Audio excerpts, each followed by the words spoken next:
નમસ્કાર દર્શક મિત્રો, આપણે નિહાળીશું સિટી લાઇન ન્યૂઝ ચેનલમાં આજના મુખ્ય સમાચાર. રાજકોટ ખાતે જેલમાંથી ખંડણી.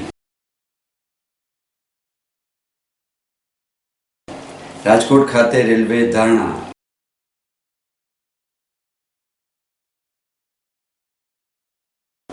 રાજકોટ ખાતે બેંક કર્મચારીની હડતાલ.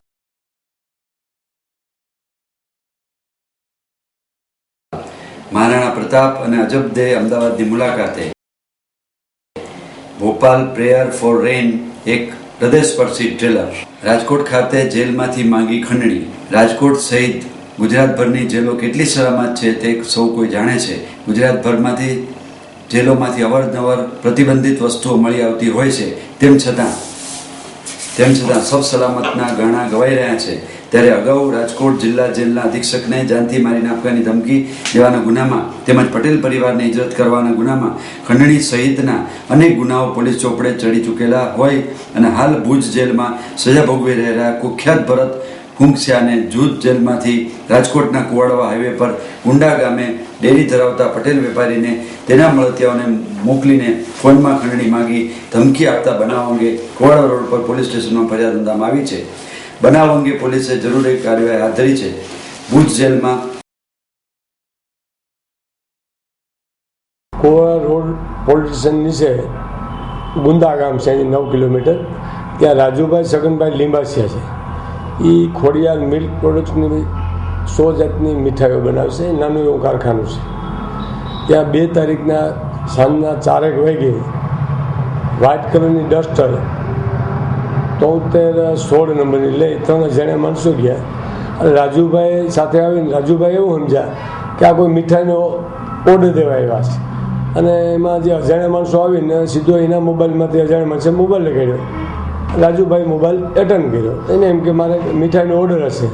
તો સામેથી એવું કીધું, હું ભરત કુંગાસિયા બોલું છું, આવેલ મારા માણસો છે, જે માગે એ પૈસા આપી દીધો. ભાઈ મારે તારે વ્યવહાર જે હતો અગાઉનો ત્યાંથી 3 વર્ષ પહેલાં મેં તારા પૈસા ચૂકતા કરી દીધા છે. એટલે ફોન એની પાછો પરત આપી દીધો જેણે માણસો. એ દરમિયાનમાં આ માણસોને બોલાચાલી થઈ. એ દરમિયાનમાં રાજુભાઈના જે વર્કરો હતા કારખાનામાં એ ભેગા થઈ ગયા. આ 3 જણા ત્યાંથી ગાડી લઈ અને ભાગી ગયા. સજા ભોગવતા કુખ્યાત ભરત ફોનમાં જણાવ્યું હતું કે મારા માણસો જેટલા પૈસા માંગે તેટલા આપી દેજે, નહીંતર જેલમાંથી છૂટ્યા પછી તને પતાવી નાખીશ. આવી ધમકી મળતા જ પટેલ વેપારી પોતે પણ ડઘાઈ ગયો હતો. પરંતુ તેવામાં ડેરીમાં કામ કરી રહેલા કર્મચારીઓ બહાર એકઠા થઈ જતા 3 શખ્સો કાર લઈ ફરાર થઈ ગયા હતા.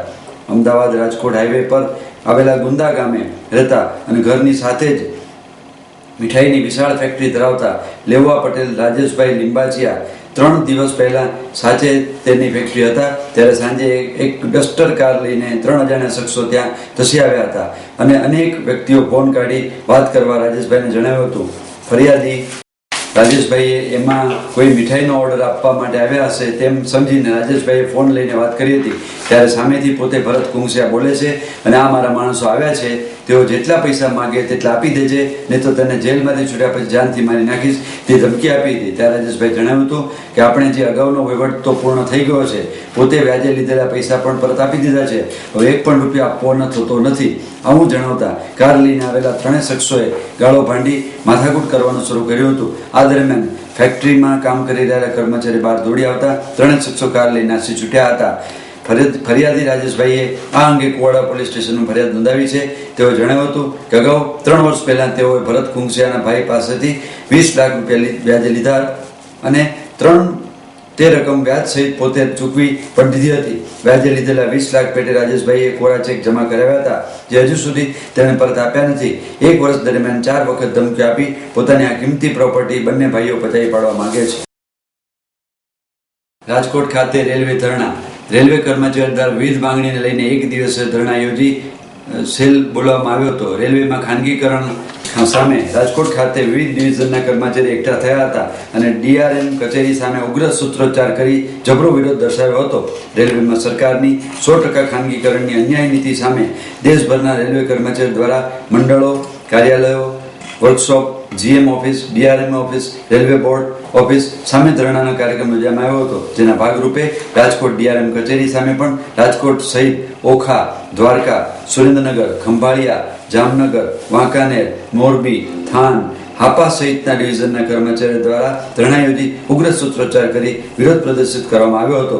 કર્મચારીઓએ પોતાની માંગણીઓ અંગે જણાવ્યું હતું કે સરકારની ખાનગીકરણની નીતિ સામે વિરોધ છે. તે ઉપરાંત નવી પેન્શન યોજના રદ કરવી, ખામદાર વિરોધી નીતિ બંધ કરવી, બોનસ ચૂકવણીમાં ₹3500ની સીલિંગ લિમિટ પણ રદ કરવી, મોંઘવારી ભથ્થું વધારવું સહિતની માંગણીને પગલે વિરોધ દર્શાવવામાં આવ્યો હતો.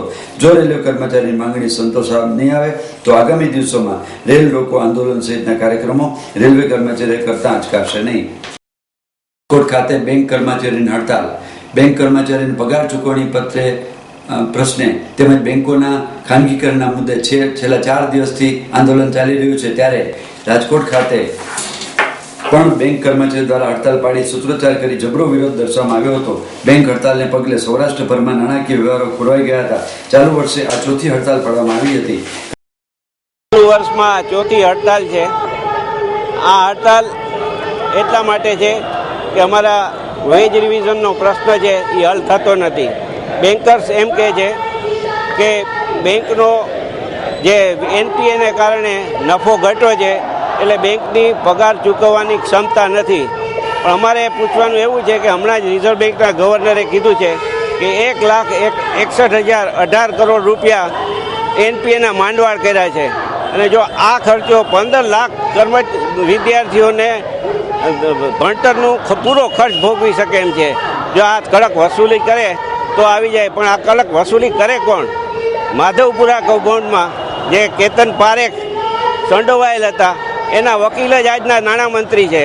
એટલે અમને દેશ જ છે કે આ સરકાર કોઈ એનપીએની વસૂલાત કરશે નહીં, ખાનગીકરણ તરફ જશે અને કર્મચારીઓ પ્રત્યે જરા પણ સહિષ્ણુ નથી. કર્મચારીઓ યુનિયન દ્વારા જણાવવામાં આવ્યું હતું કે બેન્કર્સ એનપીએને લીધે બેંકમાં નફો ઘટાડવામાં આવ્યો છે. નફો ઘટતા જ પગાર ચૂકવવાની ક્ષમતા નહીં હોવાથી પગાર ચૂકવવામાં આવ્યા નથી. જો નફાની રકમ કડક વસૂલી કરવામાં આવે તો કર્મચારીઓની પગારની માંગણી સંતોષાઈ શકાય છે. પરંતુ હાલ સરકાર દ્વારા કોઈ પગલાં લેવામાં આવે તેવો નિર્દેશ કર્મચારીને મળતા નથી, જેથી બેંકોનું ખાનગીકરણ થઈ જશે તેવી ભીતિ પણ કર્મચારીઓને સતાવી રહી છે. ત્યારે આવી પરિસ્થિતિમાં આગામી દિવસોમાં પણ જો પગલાં લેવામાં નહીં આવે તો કર્મચારી યુનિયન દ્વારા જલદ આંદોલન કરવામાં આવશે. મહારાણા પ્રતાપ અને અજબદે અમદાવાદમાં મન જીતે છે. સોની એન્ટરટેનમેન્ટ ટેલિવિઝનનો લોકપ્રિય ઐતિહાસિક શો ભારત કા વીર પુત્ર મહારાણા પ્રતાપ અવનવા વળાંકો સાથે ટેલિવિઝન સ્ક્રીન પર દર્શકોને સતત જકડી રાખે છે. ભવિષ્યમાં છલાંગ પછી મહાન યોદ્ધા મહારાણા પ્રતાપ અને તેની અજબદે લાખો લોકોના મન જીતી રહ્યા છે.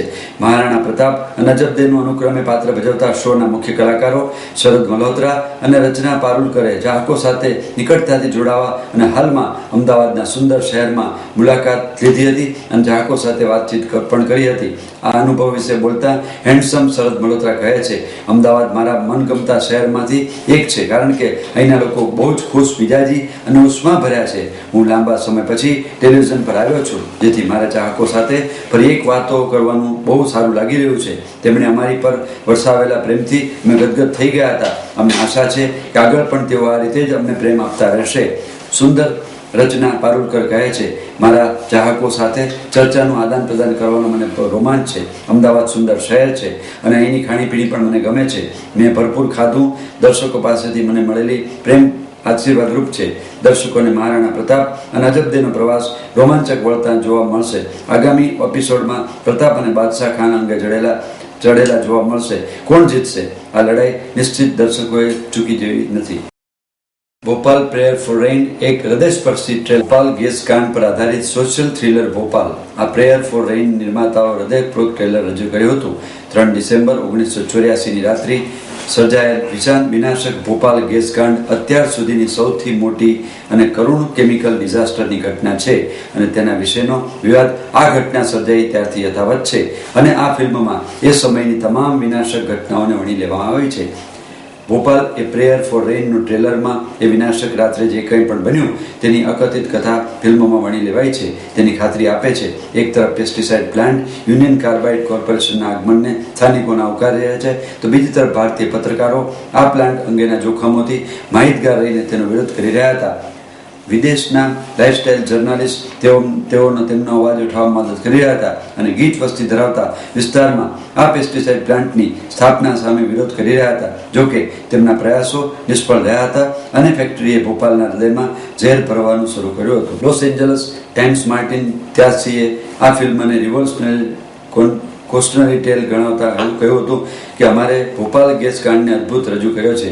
બેન્ડ ઇટ લાઇક બેકહામ જેવી લોકપ્રિય ફિલ્મના ડિરેક્ટર ગુરિન્દર ચડ્ઢાના કહેવા પ્રમાણે ભોપાલ એ પ્રે ફોર રેન એકાઉન્ટ્સટિંગ એન્ડ અચૂક જોવાલાયક છે. આ ફિલ્મમાં યુનિયન કાર્બાઇડના CEO વોરેન એન્ડરસનની ભૂમિકા ભજવનાર સીન કહે છે, જ્યારે મને આ ફિલ્મમાં કામ કરવાનું આમંત્રણ મળ્યું ત્યારે હું કથાનક વિશે જાણીને ભૂમિકા ભજવવા તૈયાર થઈ ગયો હતો. આ ઘટનાને 30 વર્ષ વીતી ગયા હતા, પણ હજી આજે પણ આજકાલ બની હોય તેવું પ્રતીત થાય છે. આ એન્ટરટેનમેન્ટ ફિલ્મ પ્રોડ્યુસ થઈ છે, જે 5 ડિસેમ્બર 2014ના રોજ ભારતમાં રિલીઝ થશે. આપ નિહાળતા રહો સિટી લાઇન ન્યૂઝ ચેનલ. આ હતા આજના મુખ્ય સમાચાર.